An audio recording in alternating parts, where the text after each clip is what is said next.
Welcome to Rules of Villainy, episode 61, where three new trading card game players quest and challenge their way to the competitive top tables and discuss their opinions on Disney Lorcana. This evening, as always, we'll be covering the latest news in Lorcana and going over the newest developments in the metagame. And you'll notice, no Constituents Corner tonight. That's because we got a surprise.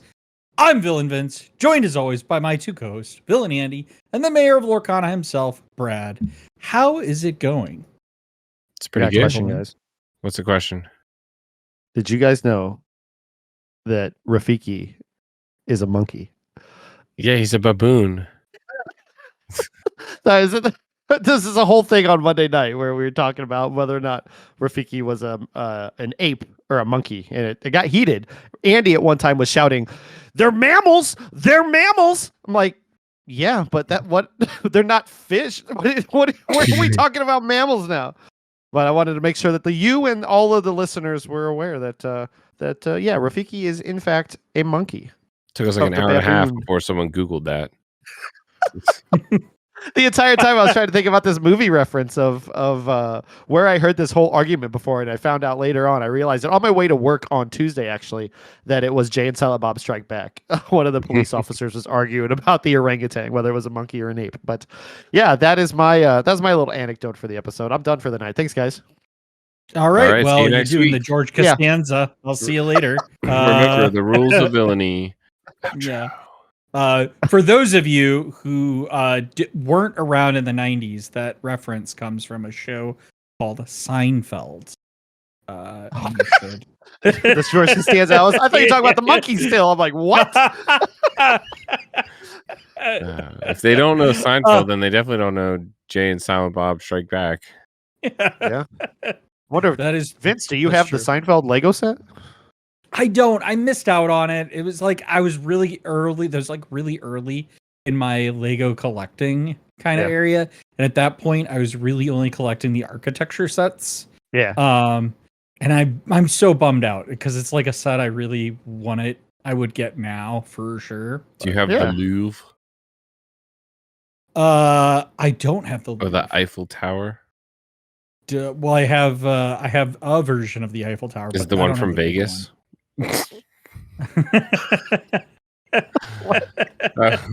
They should release a Lego set. Eiffel Tower from Las Vegas, like the little mini one. Yeah. So, well, you can join us on our podcast and a podcast, Bricks of Villainy. Yeah, let's go. Vince, I think people are clamoring for a Lego tour. Maybe on our TikTok you should do like a Lego tour. Vince's face is like, oh my god, am I willing to show the world how many Legos I have? Just like what's crazy is that like it would be news to both of you too. I'm not sure I'm ready. Well, I would watch that. I don't know that I would that's going to come with that. I don't know that I would download TikTok for, but I could also just watch it from Emily. So, but yeah. But anyway, so it's been a week since Fabled has come out. Did you guys get product? Eventually, but yeah, no, Brad didn't. I bought it all. That's also true. In some degree, yes. But no, I got plenty. I'm pretty much capped out for a while on what I spent this past weekend. So I got more. Yeah. I got more than I need, less than I want. So we're gonna hope for a restock, and we're gonna keep pulling that lever and hope we get something good. I have like a list of I have a growing list of spreadsheet of cards that I don't have from sets 5 to 8 that I need to send to Andy and Kirsten to be like, all right, what dupes do you have to finish my set? I can probably help you with some of that too. I got a double Enchanted box, single box with 2 Enchanteds in it, and what? Ever since then, I've been chasing that. I've been chasing that high ever since. All right, I will say, could have anything. The hype around this set is crazy. Honestly, I haven't seen this hype basically since the first chapter released. and set All one. Now, granted, all like, lies, all lies. Nobody was excited for this set. Are you kidding me? Rotation's terrible. The game's over. I'm Yeah. selling all my cards. Game's over. done. No, Uh, it's. I'm so glad that it's. I know that the waves and everything have been, up and down or whatever, but like overall, this past weekend was some of the most fun Lorcana that I think we've had here locally. From all the places we played, all the places we bought from, just Limited is in great. general. Yeah, Limited Limited set felt is good too. really It felt good. fair. Like everything was so good, and they promised that the upcoming sets too, the winter spell, not the next one, but the one after, is even going to be more focused on Limited. I'm really excited where the game's heading. I don't know about fair. Vince got 2 Tinkerbells in that one sealed. I don't know if that's very fair. I do want to give a shout out to Heath over at Be Our Guest. We did that collaboration. I was not able to get the Moana out in our sealed events that I promised everybody that I would do over on his channel. But we did a pack rush event at a new store here that we never played at. A bunch of us went out, patroned the trading card market here in St. Louis, and had a great free pack rush event. And I had I went 0-3 on the day. Don't get me wrong here. But I had one game where I had all this princess synergy with that Moana that was so much fun with the Raya challenging I have a picture of it on the Twitter if you guys want to check it out. But it was I got to do the thing. It was that good, huh? A bunch of times. It was that good. It went on the Twitter. You're missing out. You're missing out on the best part of the story though, which is that there was a raffle for a box of Fable. Mm-hmm. Yeah. Who won? Who won the raffle? The mayor himself. There was no conspiracy, no collusion. The mayor, I just got really rigged. I just want to know. I just want to know. The election was rigged. I just want to know, Andy. Did you get any packs? As a rules of villainy, did Brad send you some packs? He did. Home with you. He did not. Me either, man. Yeah. Me either. Oh, was I supposed to do that? Did we agree on something like that? If there was some kind of pre conversation, you guys, like you especially, were on the verge of making me feel really bad for taking that box. But I'm like, hey, man, I never win these things. Like, I was joking. I got a Dumbo from my box, so can't complain. I still don't have. I only have one Dumbo, but I don't think I need 3. any more than got that. One from a trove. And mine was Enchanted. I meant sorry. Case. Oh, no big deal or anything. No big deal. And then, and I got another one. No big deal. You got 2 Enchanted Dumbos? Yeah, we have. Do you really? What? Yeah, I got 2. You didn't see that? You guys got to pay attention to the So Shiny channel. We pulled an Enchanted. I pulled an Enchanted Dumbo, and then Kirsten pulled an Enchanted Dumbo. We gave it to Ron. Yeah. Oh. Well, I mean, just gave it to him. We traded it. He's gonna get us back at some point. In fact, he said he's gonna pull the bell and give it to us, and then he pulled the bell? No. Kirsten pulled the bell, and so did Ron though. Oh, okay. Did Ron pull one as well? Oh man. Yeah, he pulled. Yeah, you're right. But he was joking. He was like, I handed those packs out, and I gave those packs to Kirsten, and she got the bell. That's basically like giving you the bell, right? It was funny. I'm pretty sure I gave the packs to Kirsten, but no, Ron did. Ron handed them out because I was messing with him when he was handing out our table. I had the last set, and I think that she was the last one that got the packs. All right. Well, all right. Anyway, doesn't matter. I thought about it later. I'll ask her, and we'll put it on the screen now. Is the answer. Okay. Anyway. I'm actually now I'm gonna have to go back and watch because now I know who was right in this scenario. But I will say it's so interesting to see like how excited folks are. We had a person that came to League Fortuna, like we record this on Wednesday, so we just got done with League at Fortuna. There's a new person that came that hasn't been playing since Shimmering Skies. They got just really sick of the meta. And so they're coming back. I was actually just watching the Illumineers earlier, and the comments, on their channel were talking about folks that are coming back to the game after having been out of it for a while. And I think actually that's one of the great things about rotation. So I'm really excited about where the game is going. But yeah, we know what's up. I'm excited about that, but yeah, that kind of, I don't know. I feel a little way about it, right? You gotta got to be with Lorcana at its darkest in order to appreciate it at its best. All right, we can't just every time we don't like the meta, we can't complain our way to a rotation. Okay, sometimes you got to stick it out. There's nothing wrong with those metas. We know when rotation's gonna come. Like Yeah, nobody's gonna complain about rotation. I'm just sticking up for those metas. I'll just say, if you don't like rotation, that's fine too.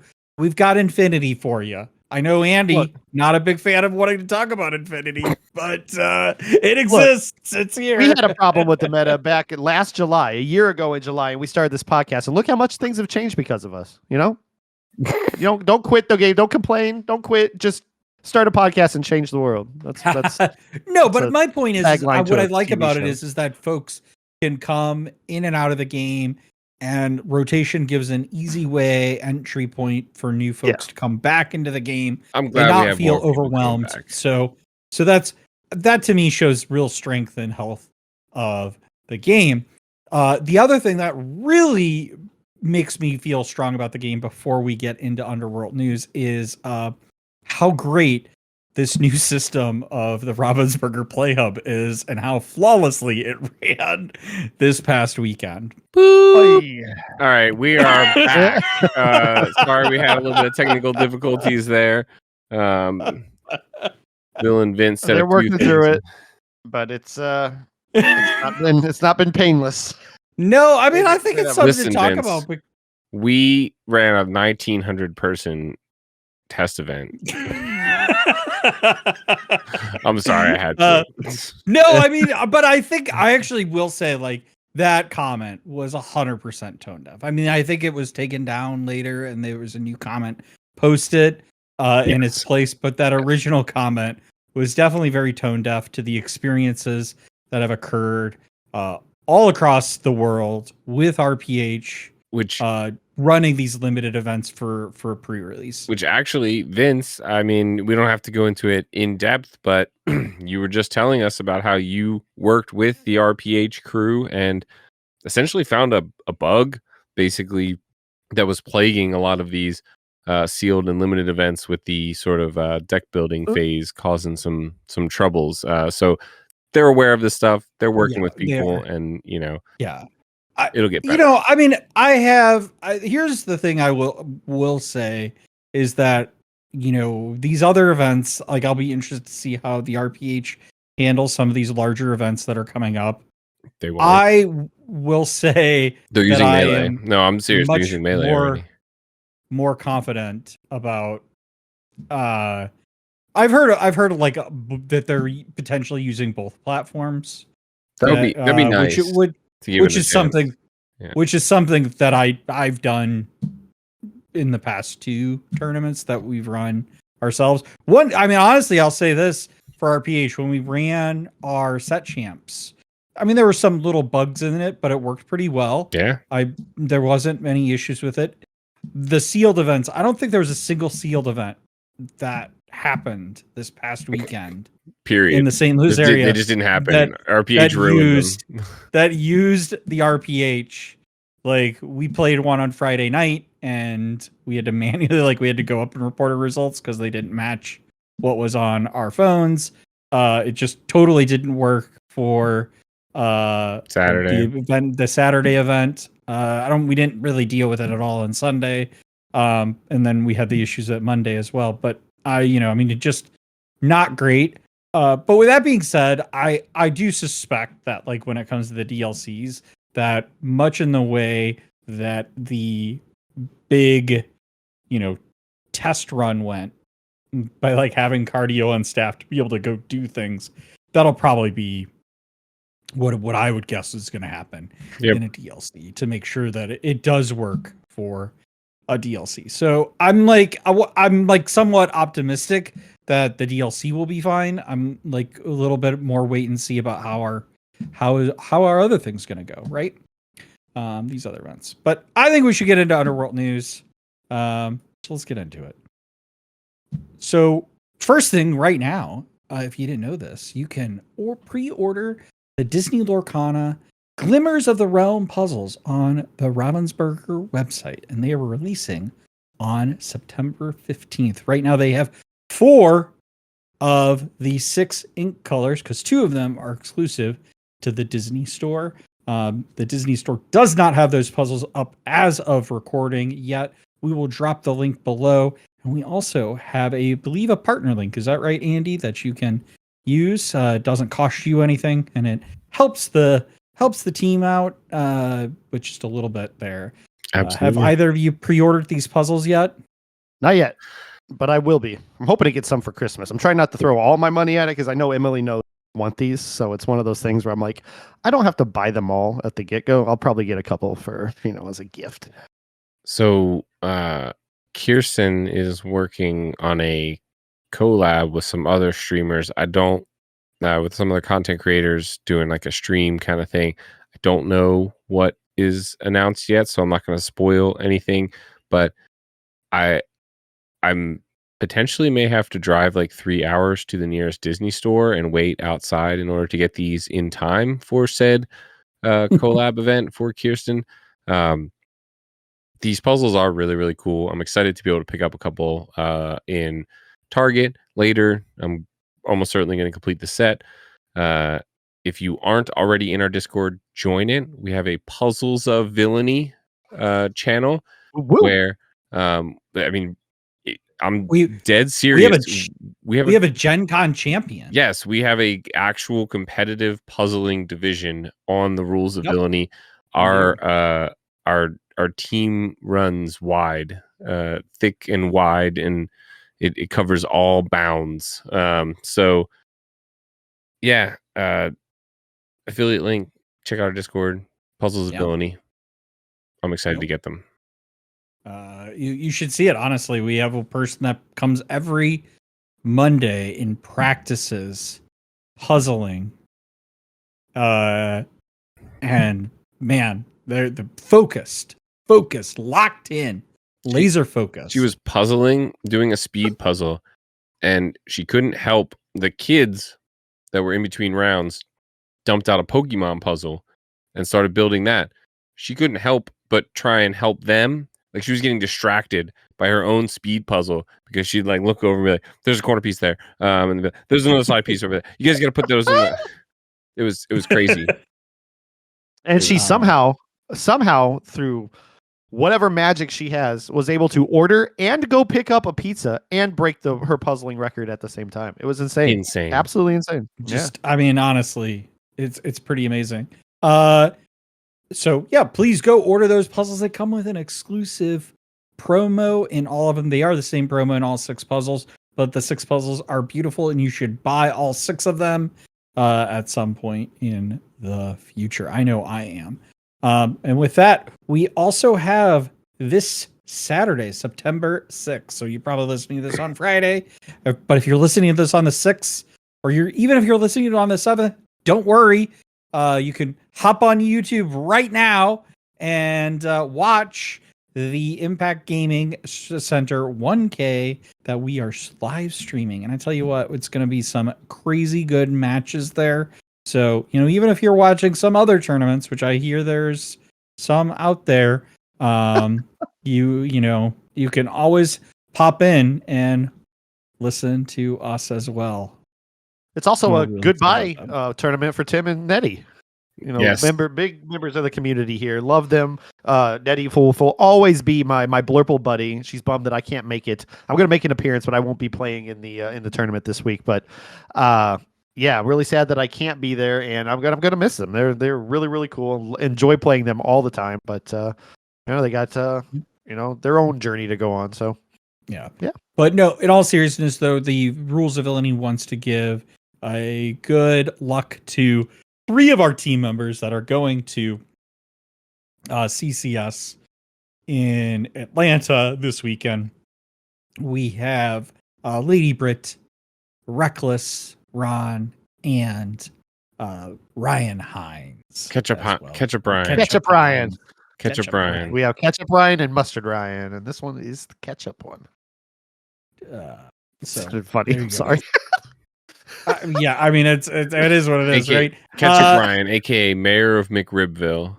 Yes. You got this, Yes. buddy. I believe in you. Yeah. I believe in you too. Ron, Britt also got this. I also believe in them. I'm going to tell you what, and no matter what, even if Britt beat Zan last time, Mm-hmm.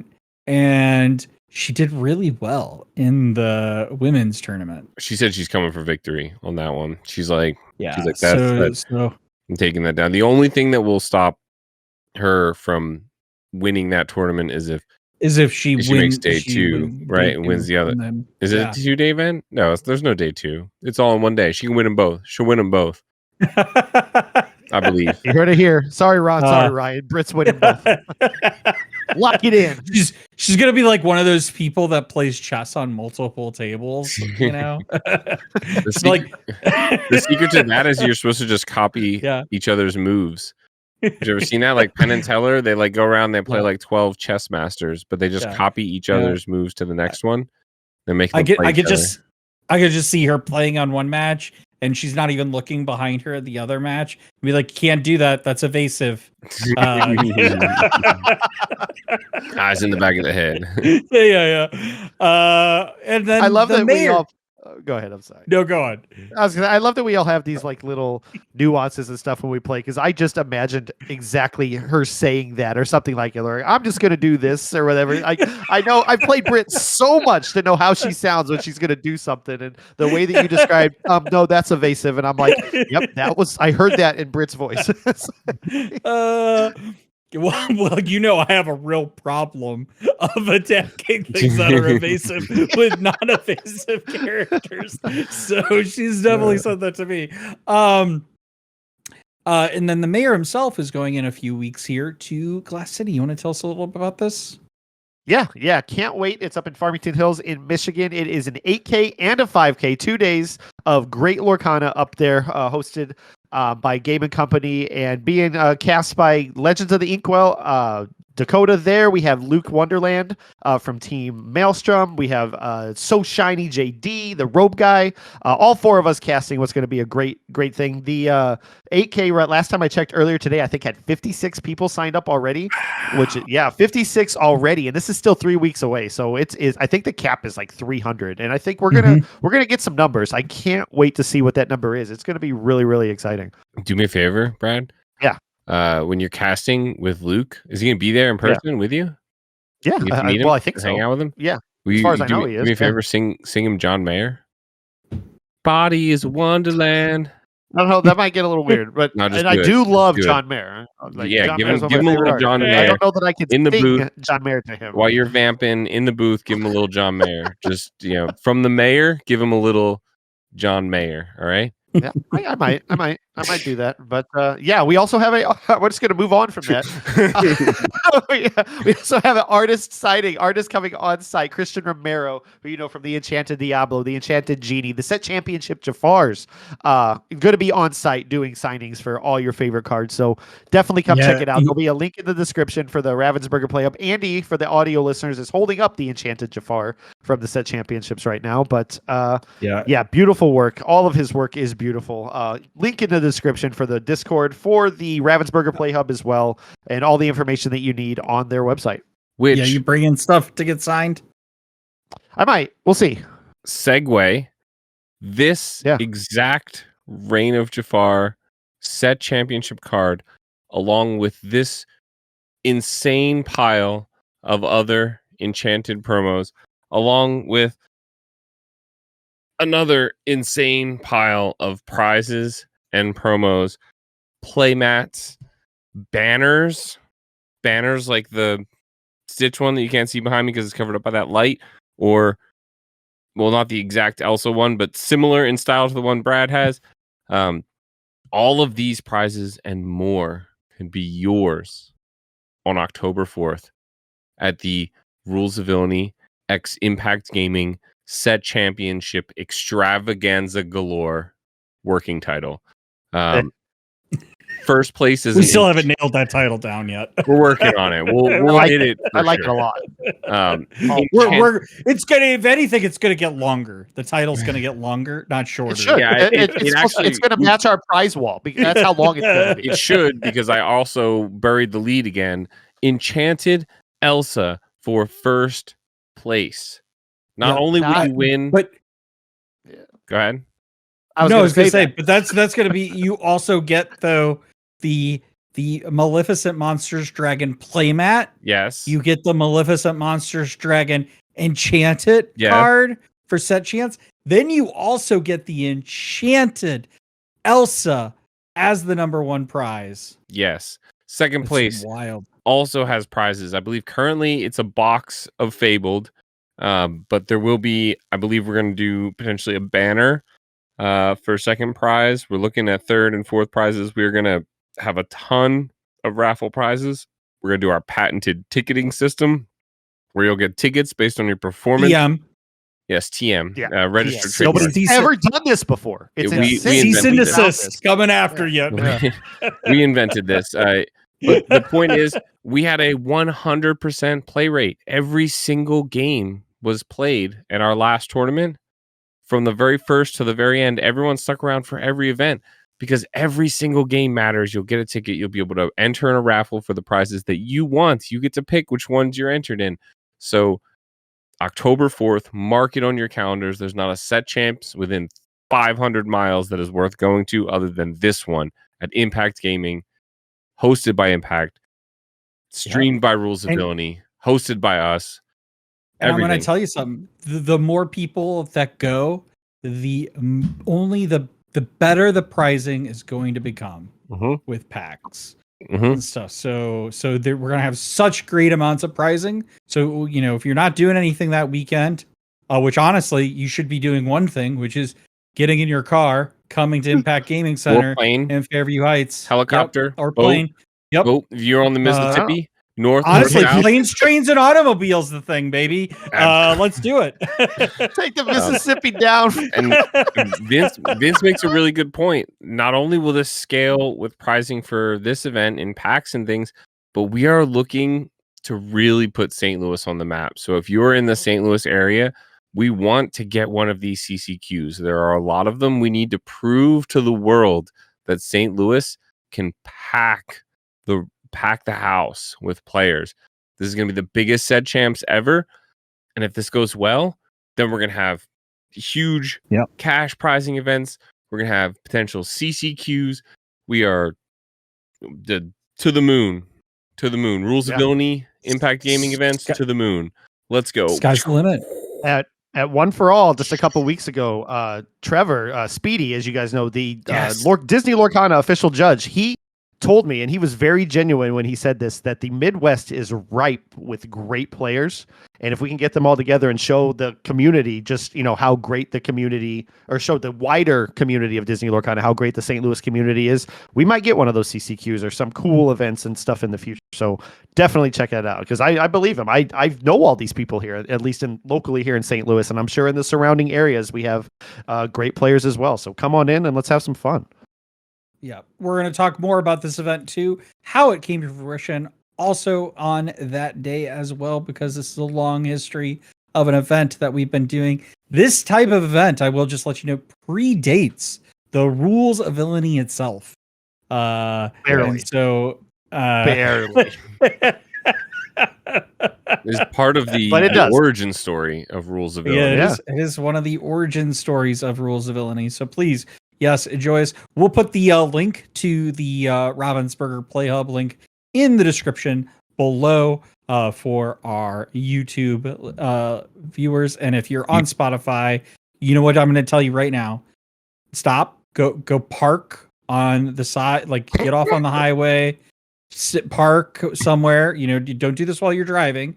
Go to Wawa. Be safe, but then go to the Ravensburger Play Hub and enroll in this event, because you don't want to miss it. You can also, I believe you can prepay on Impact's site. You can purchase your ticket essentially, because Ravensburger Play Hub is just to get you in. The event doesn't have the purchasing through that, but we'll have all of the relevant links in the description. I feel obligated to say, based on the last week of memeing from Jimmy and Ryan, that there's no cash. No cash. No cash. So, No cash. This is not a cash event that it would be in violation of the very specific rules of not rules of Ravensburger rules. Rules of Ravensburger. Rules of Ravensburger. So for set champs. For set champs. So, Yep. Because so part of this is that you're like, well, why aren't you doing this on a different weekend? And we thought about it, but we also want to get the. We landed on this date before the set championships were announced. Yeah, we did land on this date before. And we want it to be relevant for the metagame of Fabled as well. So because the DLC is just 2 weeks after that. Yeah, 3 weeks. 3 weeks after that. 3 weeks after. Yep. So that's why it is. But here's the thing. I mean, we know what you're going to do. You were going to get that $1,000 or whatever money in the prize. No cash. There is no cash. No, I'm going to say that's what I'm saying. There is no. I'm saying if there was, you would take that money and turn around and buy this enchanted Elsa. We're just cutting out the middleman. Like what? Cash? Why do you use cash? You get the enchanted Elsa. Yeah. Honestly, you would probably just buy sealed packs. Let's be real. We're all addicts here, and then you wouldn't get the enchanted Elsa because the odds are terrible. So we're like actually doing you a favor, right? We're just skipping all of that to get you the card that you actually want. That's 100% correct. So before we move on into this special event, I just want to we don't have any questions for Constituents Corner, but I do want to let the mayor give us a little spiel on how to ask questions so that we can have questions for the future.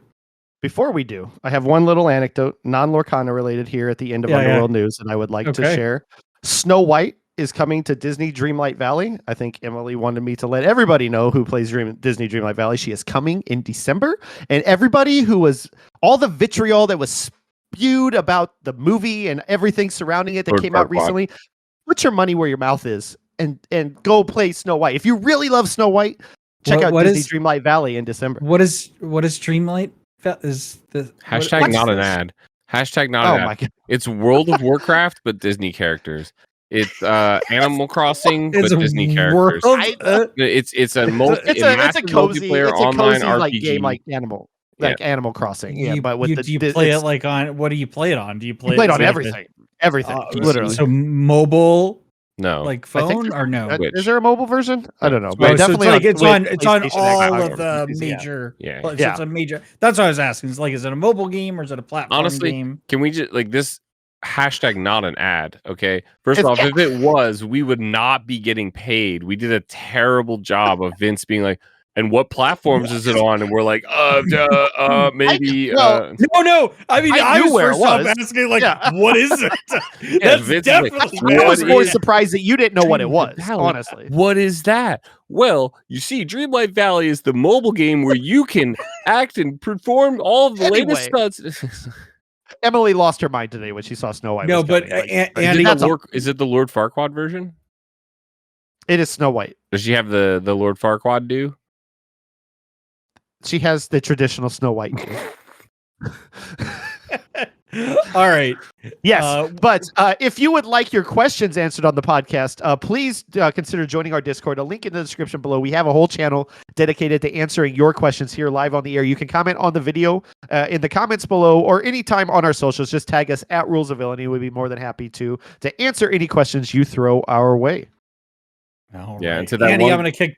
I was going to say, to that one guy who asked a question on Spotify like 6 weeks ago and we haven't gotten to you yet, we're sorry. We don't read that. Just put it on YouTube, please.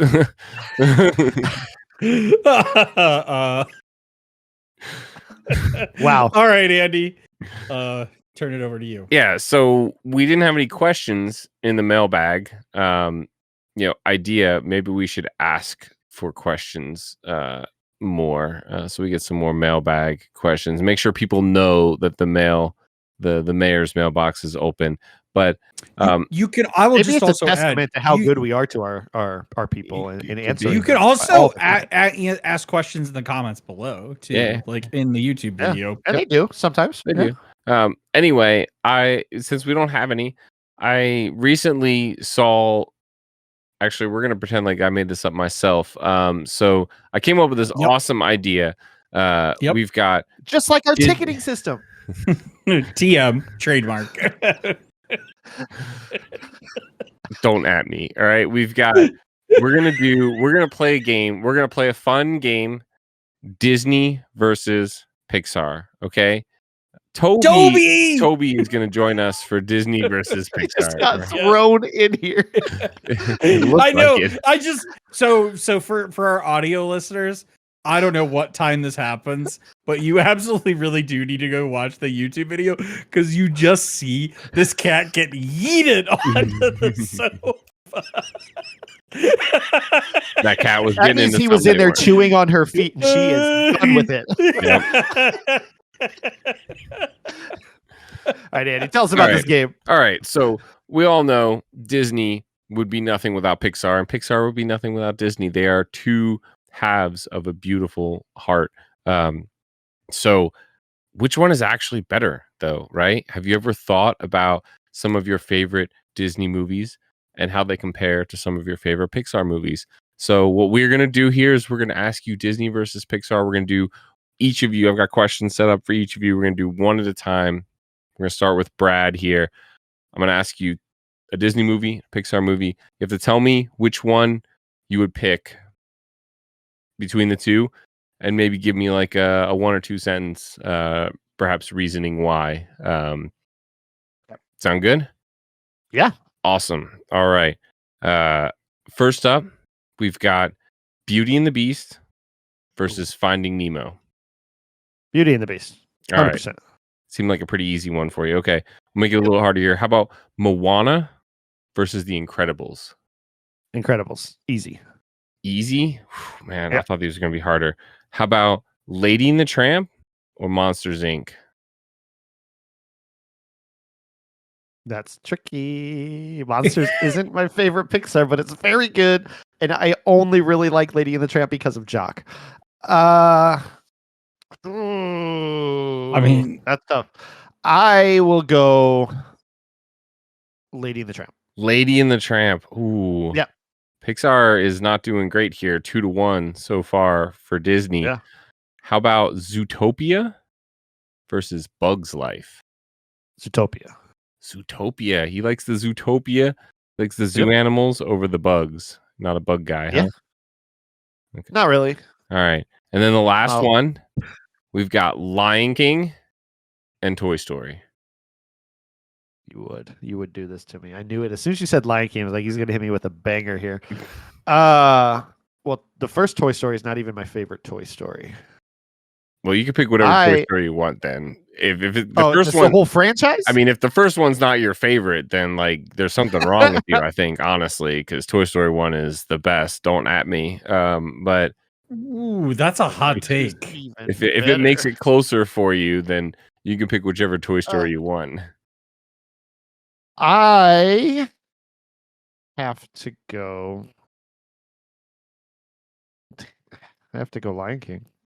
I'm a huge Pixar fan, but like I feel like Lion King, it's just so Scar. It's Scar. It's just the whole like childhood. Like I mean, they came out relatively around the same time, a couple years apart, so they're both of my childhood movies. But Lion King was 91-ish, right? And Pixar and Toy Story was like 99, 93. I think Aladdin was 92, and Lion King was 93.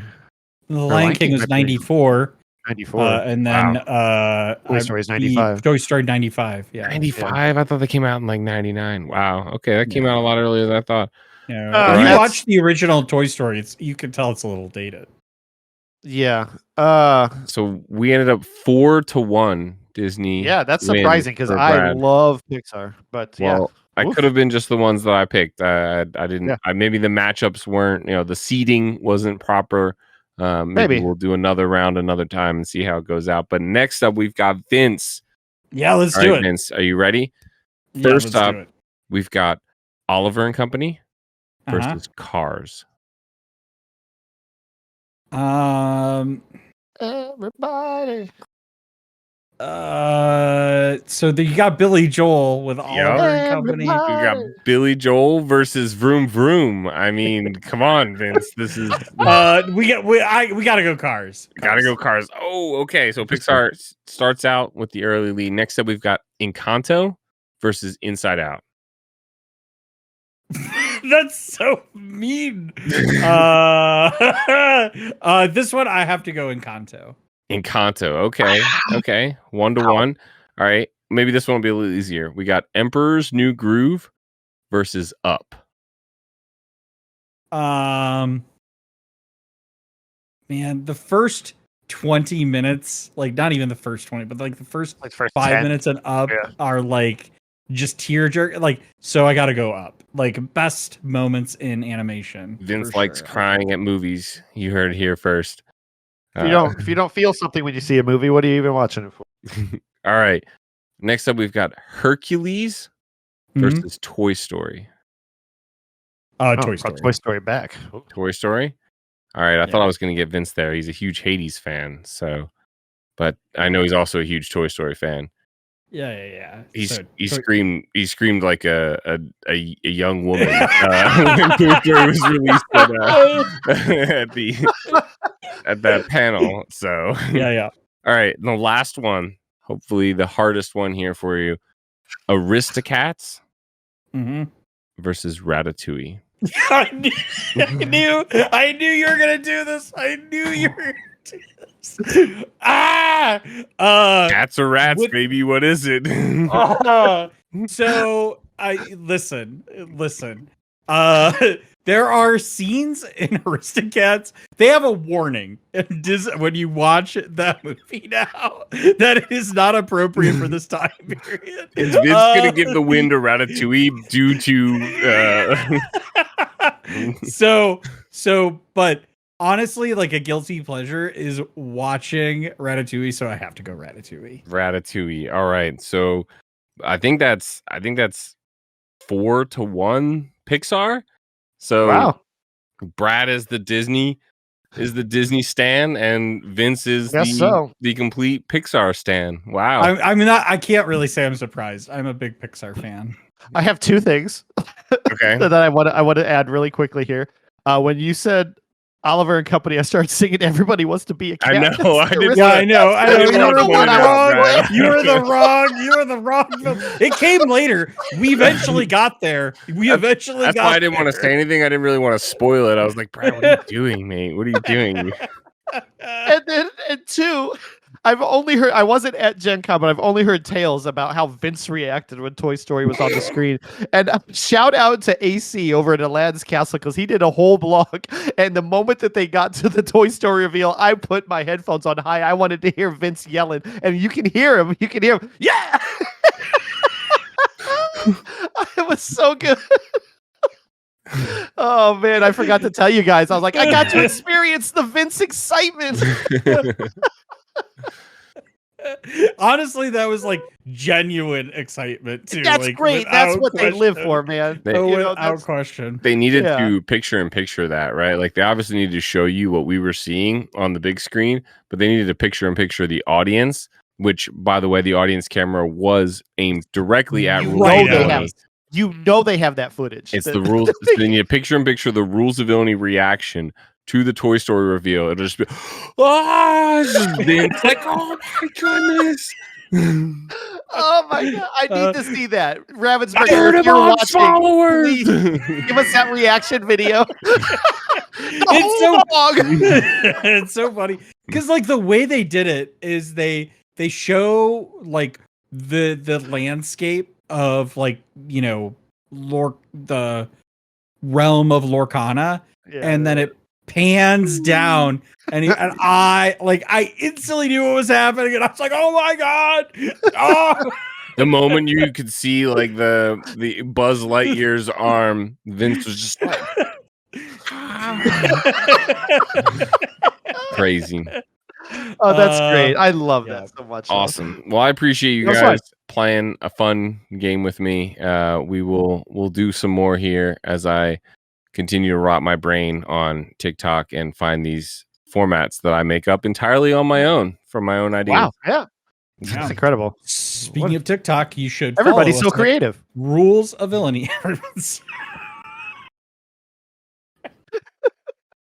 Follow Rules of Villainy on TikTok. Vince is opening a Yeah. pack every single day, whether he gets an Enchanted or not. Some people stop once they get an Enchanted. Vince will keep going. He'll keep buying packs to open for you guys every single day. Don't worry. I promise. Doesn't he have a special pack for a milestone? He does. Milestone followers? I do. Let's pull it out. While he's pulling that out, 1,000 subscribers is our next milestone on YouTube. It is also a milestone on TikTok. So wherever you follow us, wherever we hit 1,000, Vince will open this unassuming but incredibly rare and expensive Disney Topps Chrome pack. 2024. We're not going to talk about what he spent on it, but it is that's what I was going to say. $850. Please make it worth it, because of the amount of crap I heard from folks like, I can't believe you spent that money on that. How many cards and are in that pack? I don't know. I was impulse. What? How many cards are in that pack? 5. Should I open it? Or should Six cards? Oh man, we are cards. Spoiled with Lorcana packs. Woo! I know. Yeah. So we'll see what we get. But yeah, should we get on to the main segment? Let's talk about some Lorcana. Let's talk about Lorcana.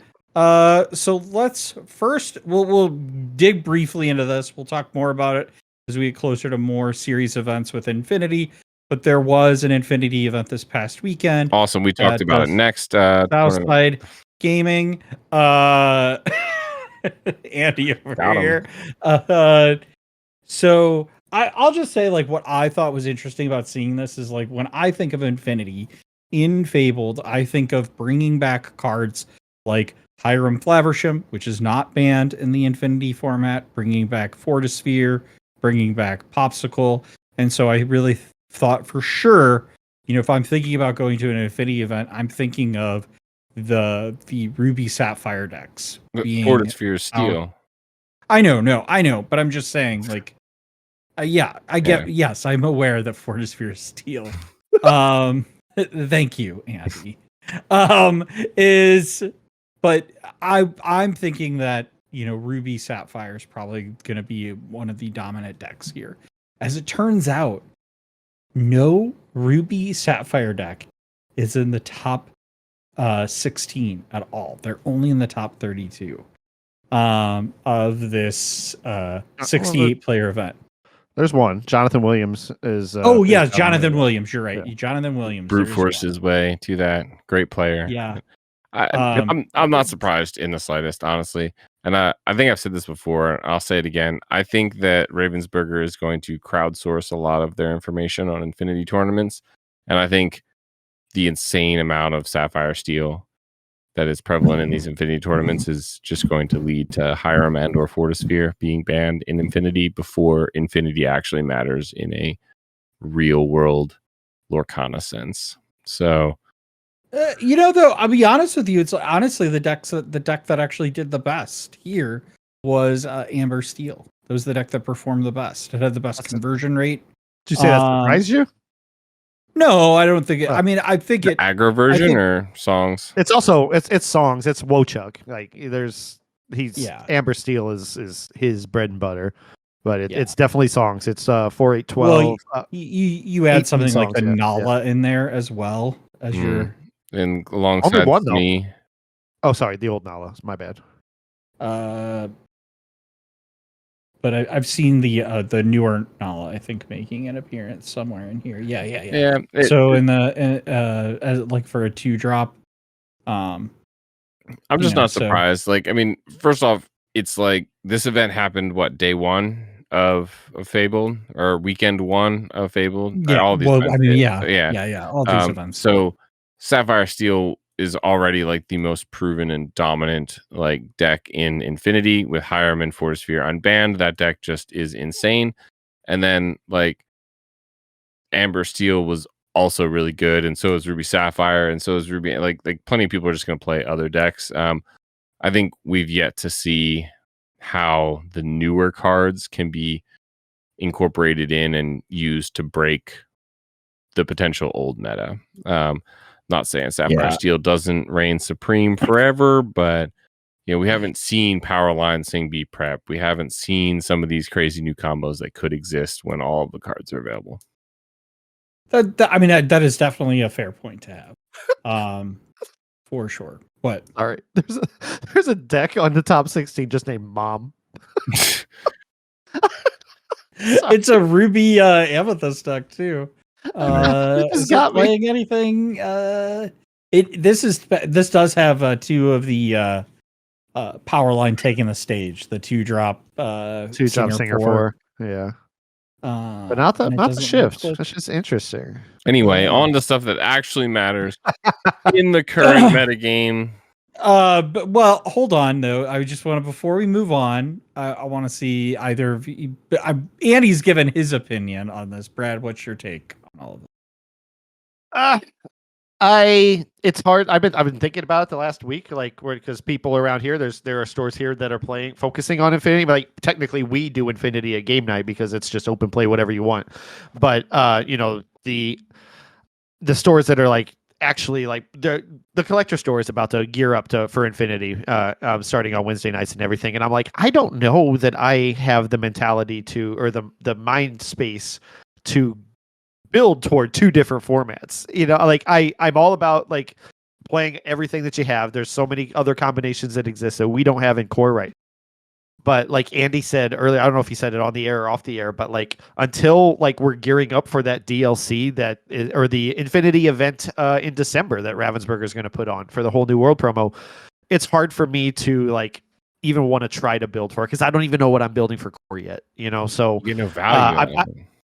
Yeah, but I mean, it's still there's still a lot of cards in to still play and can't.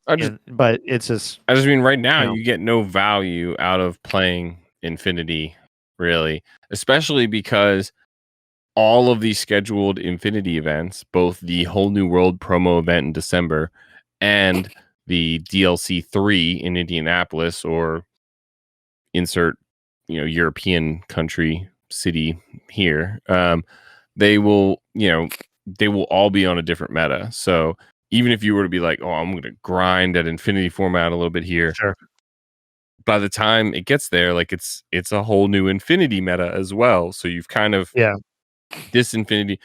It's the same thing I said before, where DLC 3 will bring on an Infinity meta and everyone will be playing Infinity, and that core constructed meta essentially won't matter. There'll be a whole group of people. I imagine things like SSG, things like CCS, they will all want to play Infinity for DLC 3 because it will be Infinity. But, which means that the core constructed just kind of gets left behind. So it is what it is. I'm happy some stores are doing Infinity, but the only thing that really matters for the next foreseeable 2 months is all core. We haven't done Quest or Challenge in a long time, and I'm kind of curious if I were to say Infinity will be the largest played format of Lorcana, whether you would Quest or Challenge that. I mean, depends on when. To what extent? Yeah, to what extent when, right? For the longevity of the game, or Yeah. I mean, Infinity will be the most played format of Lorcana. At some point, maybe. But I think that's where their heart is. They've made it very clear from the start. This is a family game. They want it to be accessible to everybody. They want people to just open packs and play at their kitchen table. I think that Infinity is what invites that. And it's going to take a while to roll it out to get everybody acclimated to it. It's no different than what we were doing before this set. It's everything that existed before. What's different now is the core constructed, where we can only limit ourselves to the last 5 sets. But I think over time, several years, that Infinity, I think, is where what you're saying. Infinity is going to be their primary focus. Or I think so. I think it's going to be disagree. Challenge, whatever. Infinity seems like the secondary format. They ultimately, what it comes down to is the balance team at Ravensburger. The card game can only, is going to be best in the environment that Ravensburger sets themselves up to succeed in, right? So if there is a rotation, if there is this core constructed 4 to 8, or 5 to 8 sets at a time, if that's what the format is, if that's what they're focusing most of their time on, and honestly, that is an easier thing to focus your time on and balance it. Legacy or this Infinity format is just going to be the leftover cards. They're going to throw them all in there. They're going to do some reactive banning to say, oh, saw this combo. We saw it play 99% of decks at SSG last week, so we're going to ban this. And then they're just, it's sort of an ancillary way to appease all of the people who are like, I would like to play with all of my cards all of the time, please. I think from a competitive standpoint, it is not reasonable for Ravensburger or any organization to try and balance and have a primary focus on a legacy or infinity type format that includes all of the cards. Otherwise, you just wouldn't rotate, right? If infinity was the goal from forever, then why rotate at all? Then why not just infinity and beyond, right? So I think they're going to focus on core constructed, and infinity is going to be a secondary format. All right. I hope we get more secondary formats. Multiplayer. Interesting. Where do you land on that, Vince? I mean, you're the one asking. So I think you lean toward infinity as well, but I ultimately do think infinity will probably be the most played format. I think we're gonna be in it before we get there. So some stats, like other games like Magic, The Gathering, I believe not Legacy nor Core, Infinity nor Core are the most popular. Yeah, no, it's Modern. I believe it's Modern. It's Commander, which is akin to Heroic. If you guys have heard of that, like yeah. I mean, but Commander's a little. I mean, yes, Commander is one of the most popular versions. I'm saying when you look though, putting Commander aside of Magic, because Commander's a little bit different. I think you can't put it aside because ultimately, I think Legacy, Modern, those types of in Magic have relatively similar numbers when it comes to like competitive events and DLCs. No, Modern is by far my understanding. And, if you're it's more popular, player, please correct me down below. I'm not a Magic player, but my understanding is Modern is the most popular form. Oh well, I mean that supports my argument, but Magic. I know that. Well, how does that support your? Because Modern is the same as Core, essentially. No. Modern would basically be the equivalent of what Infinity is now. Legacy would be the Infinity. Infinity is all cards all the time. Modern is the modern half of Magic Gathering. But that's what I'm saying is that you can't compare those two because we've only had one rotation. If we go 10 years from now and Infinity then it splits between Infinity and less Infinity or Modern, and then also beyond, core constructed and beyond. My thing is that that's exactly right. That we'll get the beyond format is probably the truth. But then Infinity isn't Infinity to its like core, point. It's not Infinity anymore by its nature. My point though is that based on other games, I think a somewhat multiplayer style game, a more out there, much more kitchen table friendly game style will ultimately become the most popular game. Because I mean, we're talking Modern, Legacy, core constructed, and Magic. Commander demolishes them by like billions of percentage points. Like, everyone plays I think you're like exaggerating a little bit there, but Commander is the most popular form. Of Magic for very reasons. The Magic for that very reason, 90% of their player base don't even play at game stores or in competitive tournaments ever. Commander is very, very, very popular. My point though is that I think like one of these really fun concepts, which by the way, Commander allows you to play with, I believe, pretty much every single card, unless you're doing competitive Commander. Commander has limitations to it. They have a competitive circuit which has a ban list, but I know it's so kitchen table that it like is really hard to just say like Commander versus because most people play with whatever rules that they want. A bunch of my buddies play at League on Commander and they play with proxies and stuff, but the point is, I think one of these really fun multiplayer events or multiplayer style games will potentially take over the actual most fun played format. I could see that if they could settle on a multiplayer format that they want to do. That they're working on, so that's They exciting. have like three Hopefully- different ones for the DLC. Yeah. So we'll see. But yeah, that's my take. All right. Well, with that, let's talk about the SSG Fabled 15 case tournament. Andy, you want to talk a little bit about this while I fight with Cassian because he's We now can all of a hear him. sudden. The answer is if you're not playing Amethyst, you're not doing well in one of these tournaments. Unfortunately, we don't have all 126 players from the 15 case tournament in Inkdex, so we don't know like the full breakdown. I'm sure there was some data shared on their stream that I forgot to screenshot, but basically all of the decks have Amethyst in them, largely Amethyst Steel and Sapphire Amethyst, or Blurple, as Brad would call it. We did see a few. I'm the only person that calls it that. A few Ruby Amethyst people. We saw a couple like Amethyst Emerald decks. Dumbo was like the belle of the ball, if you will. Was what everyone was playing and talking about and trying to deal with and teching for. So we saw a lot of these Amethyst Steel lists that play a lot of the like evasive on your turn, which honestly is like a great interaction, I think, that happened like the first time when I was testing with Reckless, and he had like all of these like, you know, mid-tier like evasive on your turn. Helga, Sinclair, the 0-4 Challenger +3, Jafar, Smee. There's a Smee now. It's a 3/2. Yeah. Genie, the Genie Dragon. It's like, okay, like none of them really deal with my Genie, my 2/4 evasive Genie that draws me a card. You know, they don't really deal with my Elsa. They're just like whatever.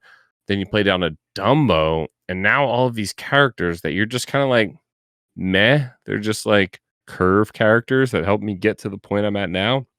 Now they are all drawing me one card and getting me that original lore that they would have. And so that can have like a great effect to refill your hand. Now that we're missing cards like Friends on the Other Side and Chernobog's Followers, Not the Whole Bog, the Broom, and we're really down to just kind of like Finders Keepers, essentially. Blurple pretty much did the same thing.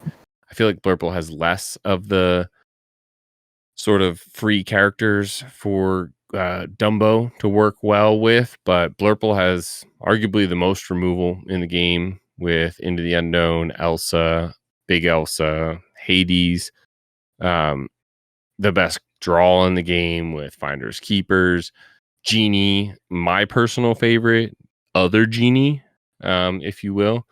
The giant Chernobog's Genie. The which one? Giant Chernobog's Genie. Basically, it's a Chernobog's Followers, but Genie. Giant Chernobog. The whole bug. Star Attraction. You It's quest. not Star Attraction. That's Pinocchio. The 4 uninkable quest. Yeah. Shuffle card back. We all know what we're talking about. Cards. It's the one where Vince will play it and then take 10 minutes to shuffle his deck when Brad's tilted across from him. I will not lie. When I was playing Supportive Fred, I'm sorry. Supportive There's Friend, another Genie that's main attraction is what the title I was thinking of, but I was thinking of the right card. Attraction. Anyway. Okay. Listen, I agree with Andy's take, and I said this tonight, that honestly, I'd be fine if that card said just like quest, banish, discard. Yep. Yeah, banish and draw 3 cards. Yeah. Because like the shuffling back into my deck is actually annoying, more of a pain than it is like it takes extra time. It's not fun. And you do it at the start of your turn too. So then you're resetting your turn basically. You're questing and you're getting your 3 cards, and then you're like, okay, now what do I do? Because most of the time you're going into your turn with an idea what you're doing the next turn. It's like, nope, I'm going to be drawing 3 turns at the start of my turn, or 3 cards, and then resetting. Yeah. Imagine it's a blurple mirror and you're both doing that kind of thing. It adds time to the clock, which makes unintentional draws more likely. Then I also, during Deck Test Tuesday, I was testing out Emerald Sapphire. Maybe we'll talk about that a little more, but that has your welcome in it. And so that's another one. I could see the visible frustration on Kirsten every time I made her shuffle her deck. And then when I switched to one that had Genie and I had to shuffle my own deck, she's like, "Oh, not this again." Like the shuffling of the deck is annoying. And honestly, while I haven't experienced it personally, I've seen and heard the stories of other card games where people have literally trolled entire tournaments by playing decks that were completely designed to just make your opponent shuffle the deck as many times, like to just like delay the game by making you have to do a bunch of stupid annoying stuff, like shuffle your deck, search your deck for these cards, count how many cards there are, flip a coin 5 times, like, you know, it's just so honestly, I really do feel like in a tournament it should really just be like, put this card at the bottom of your deck, like cut your deck in half and draw 3 cards. Yeah, you know, maybe. or something like that. So it should be very straightforward. Like shuffling is really annoying. What's going to happen is if we have too much shuffling, if shuffling becomes too part of the meta, then they'll essentially be forced to like define these rules on shuffling more, right? So it'll become this almost metagame in a metagame where like when you shuffle your deck, you have to do, you know, the Cupid shuffle. Yeah, 3 of these shuffles, 1 of those cuts, and then they're never going to do that. Thankfully, I don't think. I hope not, but it you know that it could raise those problems if shuffling becomes too much of a thing. But you are right. We are in a very, very Amethyst meta, which is something I think like we actually predicted about going into this. Is that we've been saying Amethyst best color for a long time, but we have, but no. If you remember early on in Fabled, it was very much people were talking about these aggro decks, these like, you know, amber steel kind of aggro decks, and we aren't. It's not that they don't exist. We're just not seeing them to the strength that I think like people were worried about in this first weekend. I agree. And so we are seeing a very Amethyst heavy meta. So my question is like, do you think that we're going to continue in this very Amethyst meta, or do you think we're going to see some diversity of decks here come this weekend at, you know, CCS? I mean, I hope it's diverse. Yeah, I was gonna say we're definitely going to see decks that try and take advantage and counter this Amethyst meta. I've already been testing and looking at some in Sapphire Steel as well as Emerald Sapphire. Both of those do an incredibly good job of sort of punishing decks that want to play a longer game. I think naturally players want to play more of a long game. The longer the game goes on, the more likely you are to hit whatever combo you want, the more likely you are to get to play the cards you want, to do the things that you want to do in a game.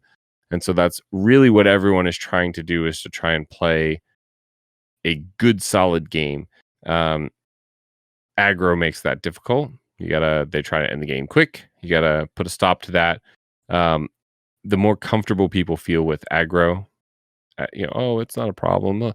I mean, people are already talking about how there isn't that much aggro from the SSG event. Like literally the only one of 2 events that like happened on launch or whatever. Sleeping on that, it can be a real problem. If you think, oh, aggro is no longer here, we've proved aggro can't beat these mid-range, aggro is expecting us to play all these mid-range, let's cheat our mid-range up to a little more late game control kind of deck, right? You can get really, but then aggro can take advantage. Can really bite it. So of that, I don't think we're at that point. I think in CCS we'll start to see more honed in, better versions of these Amethyst decks that we're looking at. That's Amethyst Steel and Blurple. And then I also think we'll see an emergence of what I think are the two most likely counter decks to the Amethyst movement, which is Sapphire Steel and Emerald Sapphire. Sapphire Steel is a lot of fun. Hey, have you ever drawn 21 cards and discarded 2? Because I have. It's disgusting. I did. You're talking about using the Alice in conjunction with the Scar there. Yep. Which I did it with Bleakley tonight. I think I had 3 scars on board, so I buffed him up to 6. It was bad. I altered. Yeah. Oh yeah. We talked about that. But, the support. Do you play Ben? Ben's in there. I never got him out Robot tonight. ally. My drawing tonight was abysmal. How many Absolutely Alice's do you abysmal. play? I only played 2 right now. Basically running RMB's public list. But he had 4 Lilos in, which I have not. I've only found value with once. So I took out 2 Lilos and 2 Alices. What's that? The Steel Lilo, yeah. Yeah, I think he's playing a little more for aggro metagame. Lilo into something like Hook and Smee. You go Hook, Smee, Lilo. You can take out a Tiana without even paying the 3. You can challenge and take out a lot of stuff. I run 2 Lilos, I think. I only run 1 Alice, though. So Alice is like the biggest dopamine hit you could possibly get with that Sapphire Steel list. It's this is so awesome. Yeah. But it is also like a giga, like high roll win more. Like Alice is like the worst card in your deck when you aren't like just in a stalemate where you can afford to just buff up one character in Quest for a Billion. I think there's a world where you can use her with some ward. I don't have any ward in my like granting ward Bell or with the Aurora or something, or even when the Azrite Sea Alice is in rotation. But there's a world, but it's just really hard to keep her. Like I don't ever get her out there. Like I've never got to do the big combo that you did, because whenever I see her, I'm like, I don't want to see her this early. I don't know how to get her out there and keep her out there safely, or have enough people on board to +4 or because there's just not enough support or anything at the time to do it. Like it'd be Tipo, or it would be Smee. Well, maybe the other Smee, but every time I've gotten Alice out there, I would get up to like 8 or 9 with the support and be it's like, not about that though, right? Yeah. The Alice is really about you play giving your other characters support, which then buffs an ally, which then you obliterate with Scar and draw a billion cards. So Alice doesn't need to survive. You can play Alice on the turn you're about to do the Scar shenanigans, play it, everyone immediately gets support, quest all of them, buff up one character insanely large, and then blow it up with Scar, and you just have enough cards to win the game. For just like nothing they can do about it. I mean, I've only played the deck twice, so I got a lot. I got a lot to learn about it. There's also not too much that can really remove the Alice, other than like a human Sisu or like a big strength. And so, really, the Alice is just bad because, like, in these games where you're doing a stalemate and you play something like an Alice, that card loses to like every other card most people are playing, like Hooks and Rafikis and Genies and these other things. Because its base stats is what, 1/4? Yeah, so it really doesn't help you control the board in any way. And the idea of support might help you control the board. We see Basil get play in Sapphire, but like having to quest to then buff another character means that if they have 4 characters, you have 4 characters. You can't trade positively with all of them. If you're having to use 2 of them to buff the other 2 to take out 2 of them, you're potentially looking at unfavorable trades here. But Alice is a really, really fun one. I've been playing 1 of instead of the 2 of, but 2 of is good. I've seen other lists with like 4 of, and I think that is just way too greedy. In my opinion. Yeah. But yeah, the Genie, the 3/4 Dragon Genie is like super relevant in the meta. Who would have thought? Just like a almost good, almost a vanilla card. Pretty good. Evasive on your turn, 3 cost, 3/4. Genie, yeah. It checks a Dumbo is the biggest thing. It doesn't check a Genie, a draw Genie, which isn't great, but with Scar, it does. So yeah. another point to Sapphire Steel. Yes, but I mean, in its Amethyst version, though, but well, I mean, in the Amethyst Steel version, a lot of folks are running the SME as well. Yep. For the 2-drop, and so it does. It's actually like a pretty good counter, in my opinion, to a lot of the blurple decks that exist out there. Yeah. Elsa punishes me real bad, and you have to like the biggest thing is that we've seen in previous meta games the amount of non-interactable removal, the ability to remove characters that are unexerted, it was much higher, which meant that people were questing much more often. Whereas now we see a lot more of these stalemate games. Yeah. Where you play 1, 2, 3, 4, 5 characters and they just all sit there facing the other characters, just kind of grinning at them, all evil looking. Mm-hmm. And in those scenarios, something like a SME can be really punishing. With something like an Elsa, an Elsa pops down and you think, oh, well, Elsa's like 2 or 3 turns away from a SME. So you're not doing your anything with your SME for those 2 or 3 turns anyway. And then Elsa comes down. But the genie is really big. You're right. In Amethyst Steel, it is also very important. It's just like Hook, Rafiki, Smee. You got like Raja. I've seen Raja even as well. Another really good one. Kirsten plays this one. Treasure Guardian. Have you seen that one played in Amethyst Steel? So you play Palace Guard as well as Raja. Palace Guard, the 1/4/1 drop. You play Raja, the 3/3/2 drop. You're also playing the Cobra, the 3-drop 4/4. And maybe even Iago. Probably not, though. I don't think Kirsten plays Iago in her list. But you play the 4-drop 3/3 quest for 2 Treasure Guardian. That says when you play this character, if you have an illusion in play, draw a card. So it's essentially like another genie, right? If half of your 1, 2, and 3 drops are all illusions, then the likelihood that you have one of those in play during one of these stalemate games, it allows you to draw a card. And it's a 3/3 and a quest for 2. So it's very comparable to something like a genie. It's inkable as well. So that's a really interesting card. I'm not sure if any of the ones in the 15 case tournament played it. I didn't see it, but yeah, that's interesting. As a 3/3 quest for 2, kind of reminds me a little bit of first place SSG 15 case tournament. Thiago Santana played 3 Treasure Guardians. Kind of reminds me a little bit of like Yen Sid's effect. Whenever like a broom is in play, whenever you have 2 or more brooms in play, draw a card. And this is actually easier because you just have to have an illusion. Yeah. Well, Yen Sid is when you play it, if you have a broom, draw a card. If you have if 2 or more, you brooms, get the extra lore, I think. 2 lore or something like that. Yeah.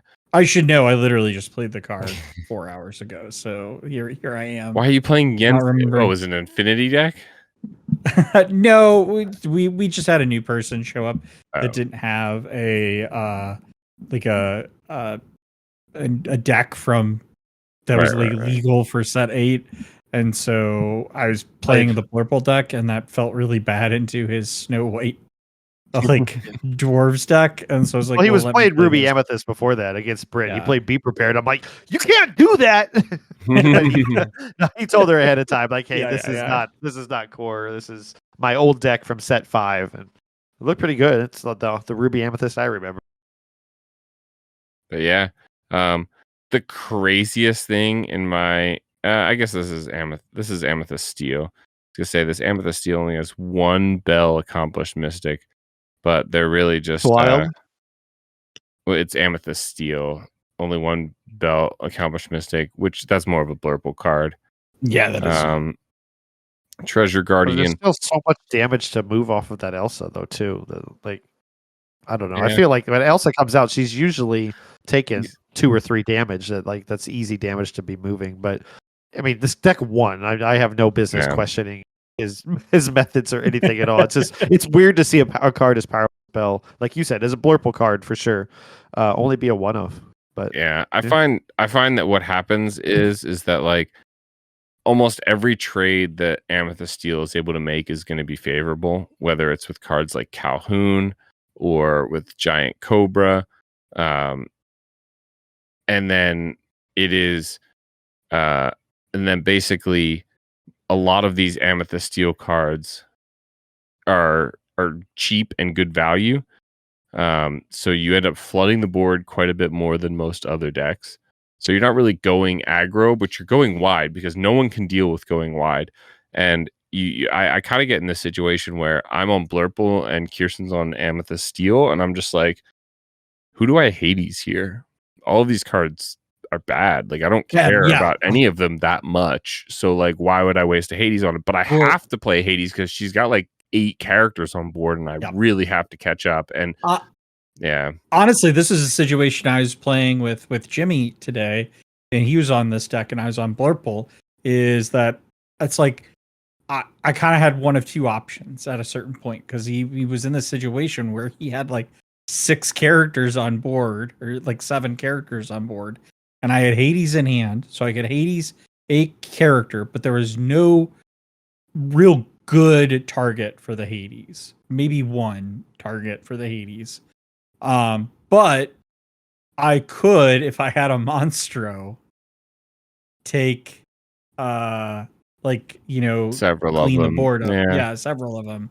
And so it's like, do I gamble to try to find the one of 2 Monstros that are in my deck somewhere, knowing I had already inked one too?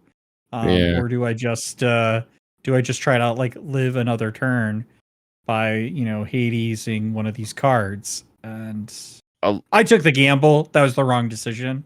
But I think a lot of time too, it's like they're just getting this really like cheap lore too. Imagine playing like Diablo into Calhoun. You just quest Diablo forever. They can't challenge the Diablo without leaving themselves vulnerable to the Calhoun, which is then going to get you 2 lore, or Diablo is just going to quest for a really long time.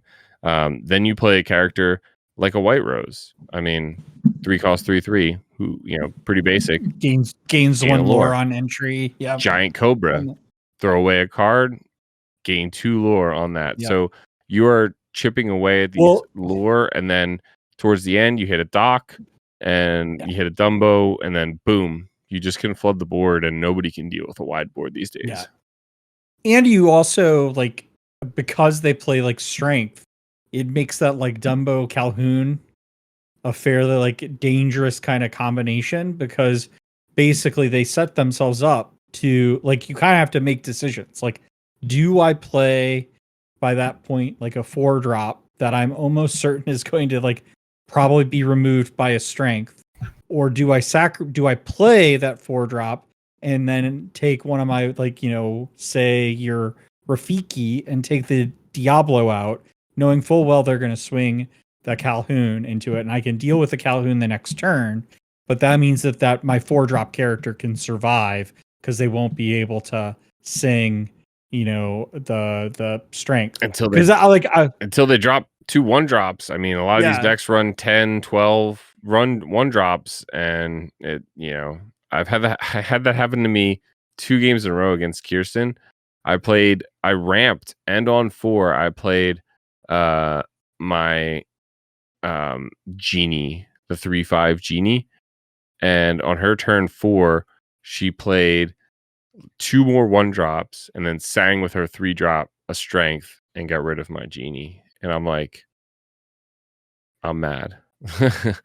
So like it's this really weird non-aggro but kind of like a swarm method almost. Yeah, it is a really annoying deck, and I'm honestly like, I've been thinking about it since I played it against Jimmy tonight. Like, what is Blurple's like path out of this deck. And I mean, like, honestly, I'm so new, like, we're still so new into the meta, but I'm not really sure I have like an answer at the moment. I don't think they have an answer. Honestly, they can't commit characters to the board as fast as Amethyst Steel. You almost have to hope that Amethyst Steel, I mean, they have less draw than you do as a Blurple player, so you almost have to hope that they don't hit their draw, that you can keep up with them pace for, step for step, because Blurple 1-drops, Rafiki, Palace Guard, not bad.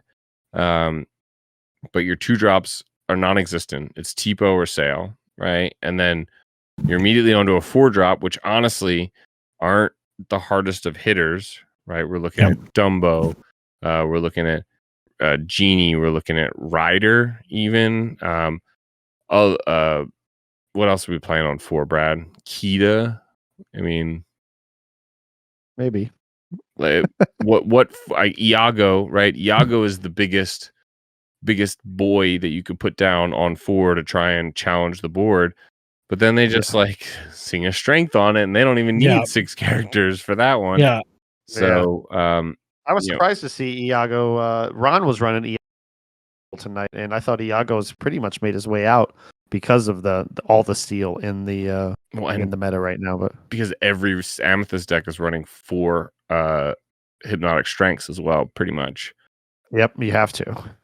For both the strength that it gives, as well as being able to use it on Iago. But yeah, best case scenario, Blurple is looking at like Rafiki, Tipo, Genie, right? Kita, or like Iago, maybe on their first 3 turns. And then the opposing team, the opposing players looking at like, Captain Hook or Palace Guard, Palace Guard into Raja, into Giant Cobra. And they're like questing with these characters because you can't really do much with yours. And then I don't know, it can get really rough because then they can start throwing out several extra characters. Heaven forbid they hit a dock. I even saw one list run like Desperate Plan or Beyond the Horizon, even to try and draw some more cards. So people are cooking out there. But yeah, I mean, Beyond the Horizon's kind of a brutal card against Blurple too, especially with your like card draw. That could be a really brutal card. To have, which makes me think of Emerald Sapphire, which I think is the real menace to Amethyst lists. It does absolutely terrible into aggro, but Emerald Sapphire has some insane. First off, it still has the Clarabelle combo, so you dump your entire hand, you ramp as much as you can, you play Clarabelle as early as you can, and you just draw a bunch off your opponent. You can Mother Knows Best, still send them back. You can use Basil to send them back. You can sing Mother Knows Best. You can also sing You're Welcome to get rid of the card, make them draw 2. Again, plays into your Clarabelle. Bend to My Will is still in the meta. You can still just obliterate their hand. And then my favorite thing, I did it to Kirsten in Deck Test Tuesday. It was absolutely disgusting. Surprised she continued to play for the rest of the night. The Heads Held High song. It's a sing together 6. Remove up to 3 damage from any number of chosen characters. All opposing characters gain -3 this turn. So you sing that, then you sing Under the Sea, and then you hard cast Bend to My Will. I removed Kirsten's entire board and all of the cards in her hand and passed the turn with a full board and a full hand of cards. And then the other really disgusting thing that like hugely counters specifically this Amethyst Steel Illusions build, she played Palace Guard on 1, Raja on 2, Giant Cobra on 3. I played a 1-drop, a 2-drop, and a 3-drop. And then on my turn, I used all 3 of them to sing together and I chose every single one of her illusions to remove 3 damage from, and they all got popped from being illusions and their vanish ability. So that card is kind of low key underrated. Yeah. Wow. So It's a very cute artwork too, honestly. Yeah. Under the Sea, the only board removal, only board wipe left in the game. Only major board wipe for now. Oh, I'm sorry, except for a Monstro and like 20 cards in your hand. But are we good? Do we want to? Brad, do you have any other thoughts here about the meta? Well, just adding to that last anecdote about Emerald Sapphire. I played Eddie on Monday night. He played a non-bend to my will version, but it was everything that you said. The Clarabelles, your welcomes, Mother Knows Best, but then the Max Goofs from the new set here, the 3-drop and the 5-drop legendary, where he can just recur those songs over and over again, bouncing everything he can back to my hand, and then hopefully having that Clarabelle out there. But as he later told me, and as I caught on to, like, taking out that Clarabelle early was the I had the answers for, like, the second game. He put like 14 cards in my hand. Like, it's absolutely ridiculous, where I just, like, decision paralysis. What am I going to do with all these cards?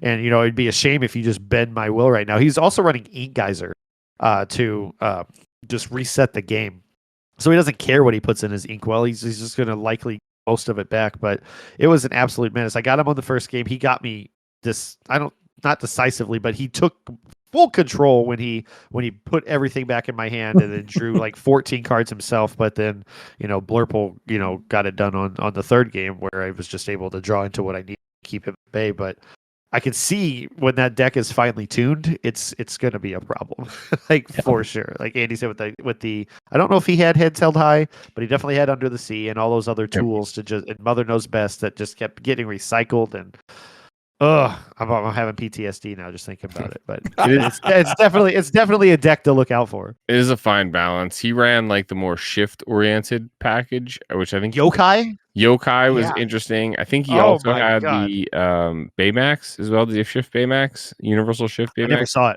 never saw it. But I've seen a few more, like a few versions of that. Ultimately, they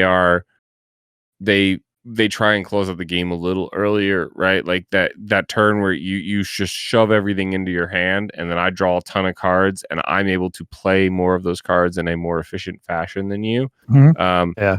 I could just play a bunch of my cards and keep doing that for like 2 or 3 turns and basically win the game, because there is no board wipe essentially, and I can go wide and not really have an issue with it. Or I could like really make you wish you didn't play this round against me and just bend to my will, and then like totally take over the game. He needs to add that. Right. So it's just a matter of, like, I don't want to say it's like greedy, because frankly it's a perfectly good game plan. You can shove a bunch of cards into someone's hand and make them unable to do anything. They get that paralysis, like you said. But the version I was running is a little bit more control oriented, where not only do I want to keep everything off the board, but I also want to keep everything out of their hand. And it got to a point I'll win the game. Yeah, it got to a point like the yokai. I think he's a 2-cost, and he makes all your Floodborns shift for 1 less. One less ink. And then he brings out the 610 or the 610 shift yokai. And the first game, he was scary being out there, but ultimately, I learned throughout the other 2 games, like, he's not as scary as the Clara. He's not ever, like, if he has the opportunity, that he could do that. But I got to a point where I was like, I could just ignore him and do what I need to do to build my board and everything. And but looking at that 610 was like, oh boy, anything out there that I turn sideways that's not evasive is just gonna. But then that card, don't care. Hades don't care. But then that card, but he also ink geyser, so that Hades gets far. You get right there close to Hades, and he takes everything away. But the one thing that I was really impressed by when I had like a genie and Elsa and maybe something else on board is that stupid yokai could just hard sing Under the Sea himself. He just sing Under the Sea, and I'm like, well, okay. Single character Under the Sea. That's pretty brutal. Yeah. You can do it on like turn 5. It's gross. Yeah. Because he's that's is brutal. it 9 cost, shift 6. Something, but his shift target is one less. Makes ink you to pay shift 1 on. less. And Yeah. you're presumably ramping because you're in Sapphire. Yeah. So yeah, Yeah. you can get that out pretty early. That's pretty disgusting. That pretty much just eliminates That's- your entire early game. It's crazy. Yeah. Any last thoughts on the meta? Not really. I want to cement my prediction in there that I think we'll see the shift in CCS to Emerald Sapphire, more Sapphire Emerald. Steel, maybe a lot more Amethyst counter decks. I think we will start to see emerge this weekend. Not I just tend to CCS, agree. Ink, as well as the most important, biggest, bestest event of the entire weekend, the Impact Gaming Tata for now. Is that what it's called? 1K tournament. Yes. The going away party for And Neti you'll Tim. get plenty of banter. If you didn't get enough banter in this podcast episode, come join us for more banter and excellent commentary from the A-tier casting team here at Rules of Villainy. And with that, let's move on to Villain of the week.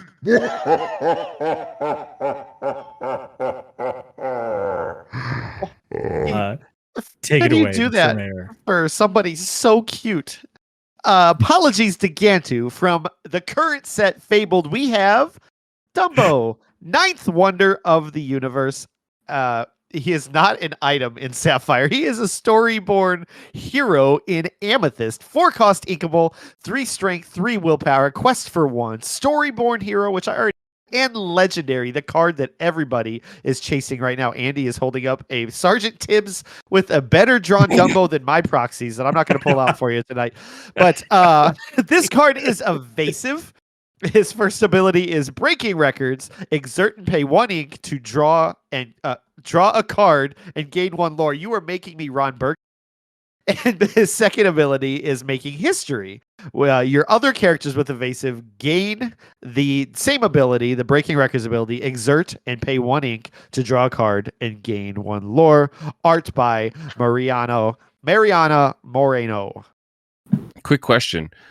Do we think they'll ever shortcut, or they could have shortcutted the Making History ability to saying your other characters with evasive gain Breaking Records? Do you ever think we could give an ability based on the name The of other the ability, ability, yeah. right? Like, because we've actually kind of seen it where like characters, Maleficent Dragon has the ability Dragon Fire, which Yeah. is its own action. So, But it has to be you know, on the card, which it is here. So I would say so. Yeah. Like, be an interesting way to I don't word know. that in the future. Honestly, there's a card that Jimmy was sent, and I don't remember which card it was, where it was like, this card gets Challenger +1. It was like Challenger +1, and then it had an ability that was your other characters get Challenger +1. Yeah, So it's like, why not just be like all characters get all Challenger. characters get Challenger +1? I was like, yeah, that's a good point. I don't know why they wrote it that way. There's got to be a reason, but English is hard, probably, yes. okay? yeah. If Jimmy doesn't know, if Jimmy had to ask you and he doesn't know the reason, I'm not going to think of one logical reason why. But yeah, this card is the talk of the town. The reason we're talking about it tonight is everybody is gaga for this card. He is in both the Blurple decks that we talked about, the Amethyst Steel decks, the main 2 decks that just were prominent on the weekend.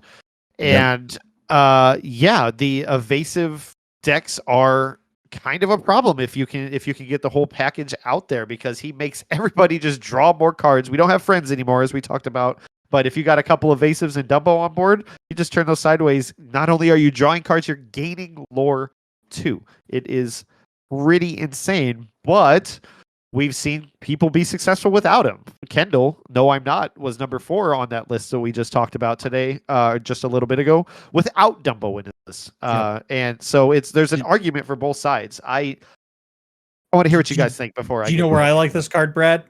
in the inkwell. In the inkwell. Yeah. In the inkwell. It's not In the inkwell. First off, Kendall did specifically say that in his blurple list he would have played Dumbos, but did not he had have them. So he played. I think he said 2 Vision, 2 Riders would have been his Dumbos. He also played Second Star to the Right, which is a really cool card that I tried to play, and because I have the Enchanted, but so did Vince tonight. Vince was Draw City tonight between that Genie, Second Star, Finders Keepers. All he wanted to do was draw cards. I'm like, bro, but that was Smart.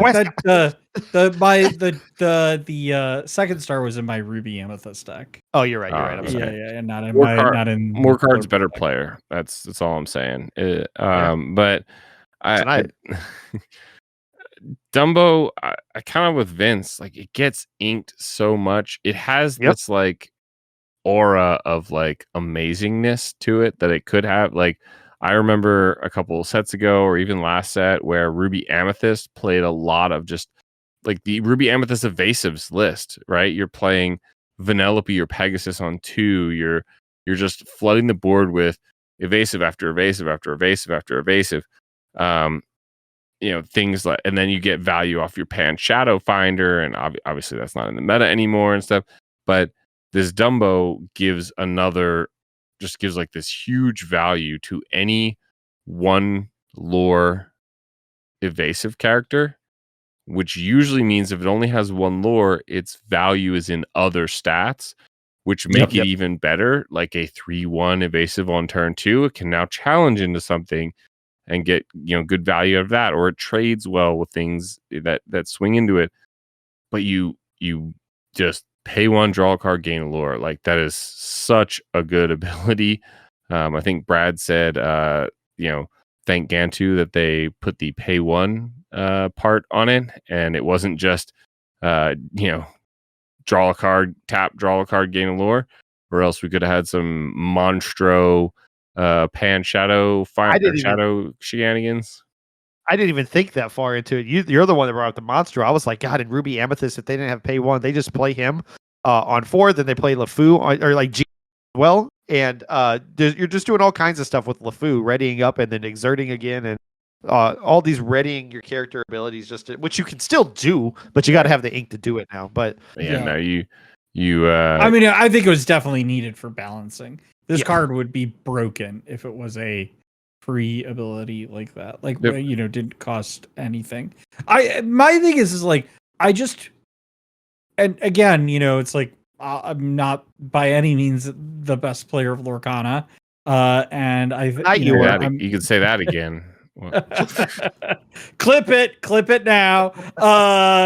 But is that I just find myself that when the opportunities that I would want to play this card, there are actually other cards that I want to play more. That you have to play. I have to play, and stuff. So it's like, okay, fine. And it's like, I actually need ink. So I guess this is going in my inkwell now and stuff. And even like to trigger its ability and stuff, it's like,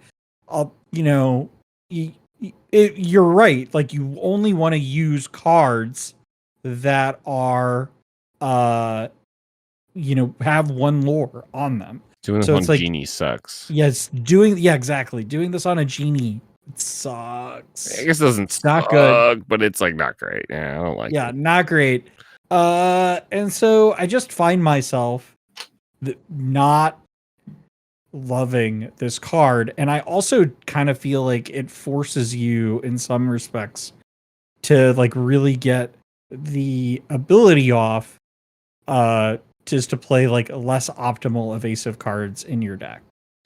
Well, think about like the stalemate meta that we can be in here is that like, okay, you play this, do you turn your card sideways or do you pass and let them use that strength they've been holding for a while to take it out? And like, so you're right. It's like a shark in that it has no ETB. And so you want to use its ability as soon as you get it in play so that it acts as an ETB, right? Like shark plus develop your brain basically made shark have an ETB, gain 1 lore kind of thing. Whereas, you need Dumbo plus you want to exert a character that will let you draw a card and gain a lore with it, so that if it gets banished, you're okay. And it just, Blurple has much better cards to be playing on turn 4.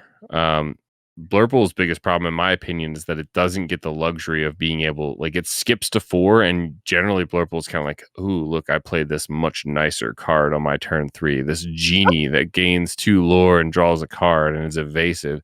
And now everyone else is just sitting there with, like, a happy 2 Captain Hooks, a Calhoun, and a genie dragon. They're like, cool beans, bro. Turn sideways. I dare you, right? Like, Right. And so it's not a great turn 4 play for Blurple.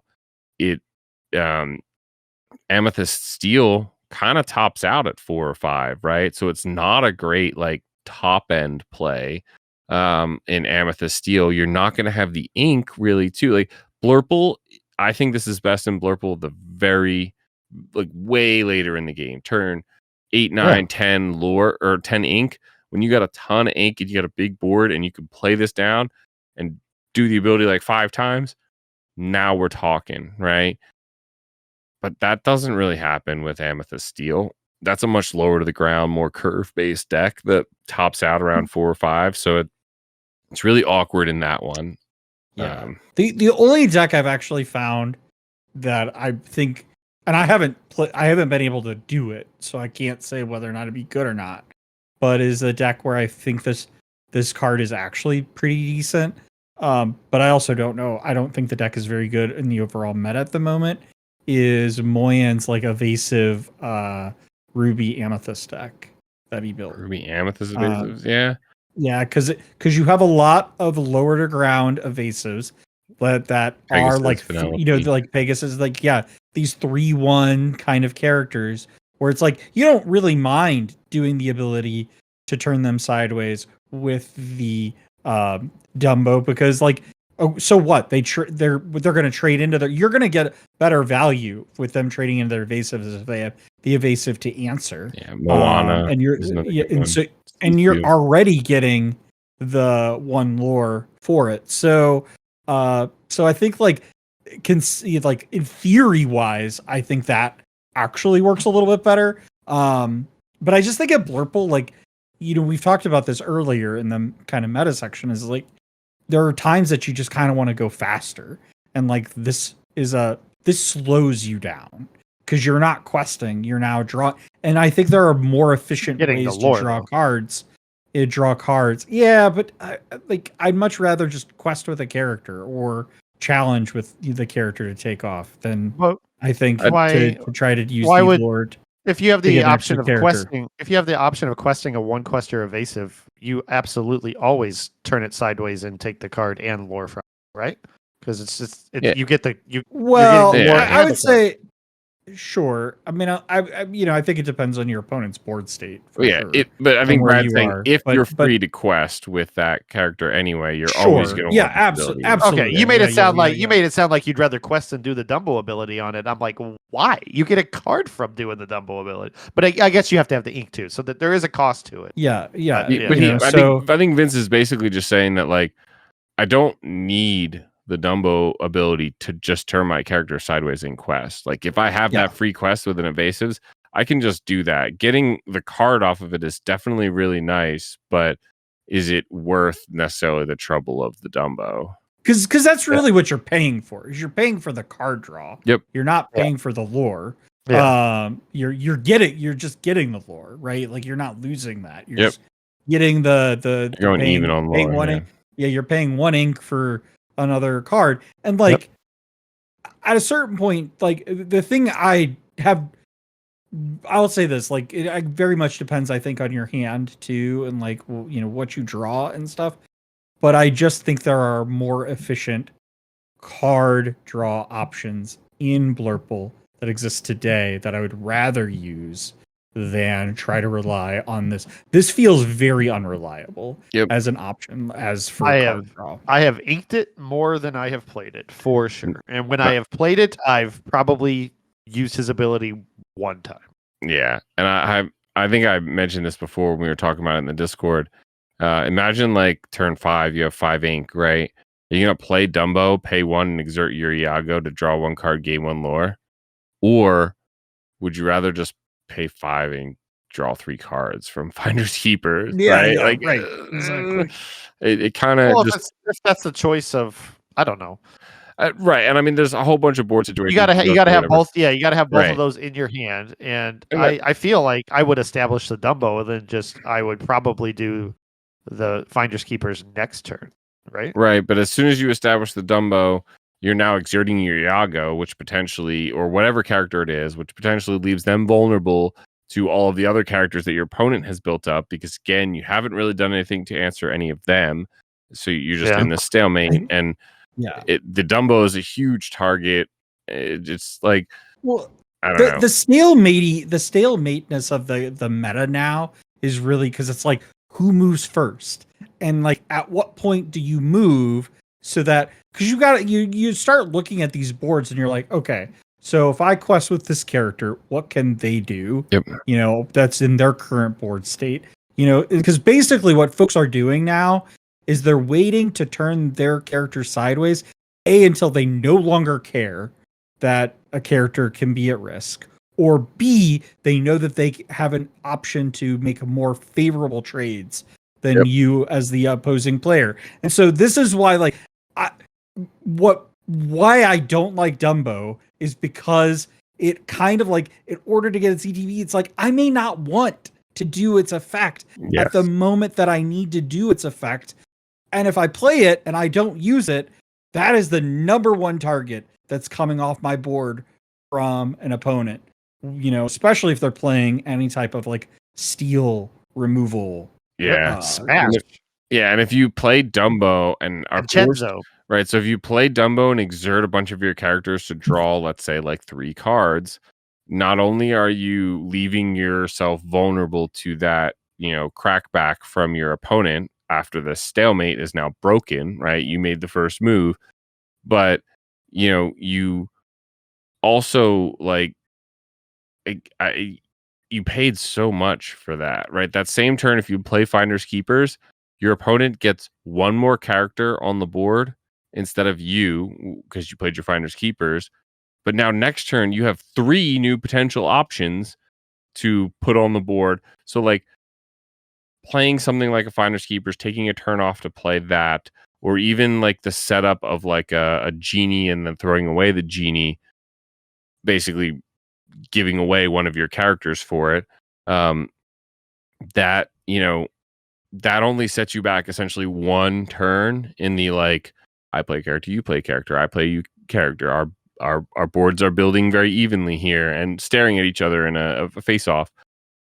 You only lose 1 turn in that, right? The tempo loss is much less than if you are sort of forced into, or just make a bad decision and turn your character sideways, and then next thing you know, they're making their characters evasive and they're taking you out, and it's like, very punishing. Yeah, So. I feel like this is also a card too that I could see being good is if the meta were to shift away from evasives, right? So like if we were to see the meta shift away from like reliance on it, because people want to counter this, right? So that's why you see or they want to use this card. So this is why you see, say, Amethyst Steel have a lot of these cards that are like evasive on your turn, right? So they're doing kind of like they're checking 2 boxes there. They're being able to trigger their own Dumbo if they want. And honestly, in that deck, they actually get better value for the Dumbo because those characters are kind of bad, but they're cheap and efficient. And so they kind of actually like accomplish exactly what they want to do there. But then you also have like the ability to challenge into other evasive characters because they're evasive on your turn. But if you run into metas where you don't need those evasives on your turn to challenge other evasive characters because there are less evasives in the meta, now all of a sudden you can actually play better cards in your Amethyst, Steel deck, because those aren't the cards you really want to play. You want to play better, more impactful cards. You're playing those because you're playing into the meta that exists currently that's heavily evasive and trying to also trigger your Dumbo.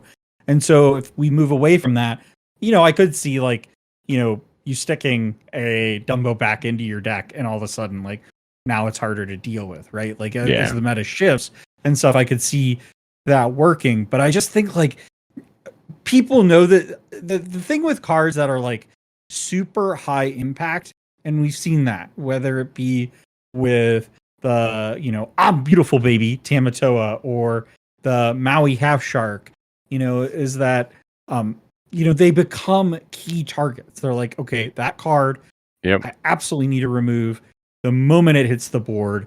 And so, what we ended up seeing as we closed out the Reign of Jafar meta is that people use those cards to get impact when they played them, because the moment that card they passed the turn, they just assumed that card was getting removed, whether you were gonna Hades, you're gonna Elsa and into the Zeus. unknown, whatever. Whatever you're gonna do, you're gonna get rid of these cards so that you can't turn your Tamatoa sideways and play a item for free, or you can't win the game with Shark by win the game with Shark. Yeah. Playing Pirate's Life 4 times in a row or whatever. I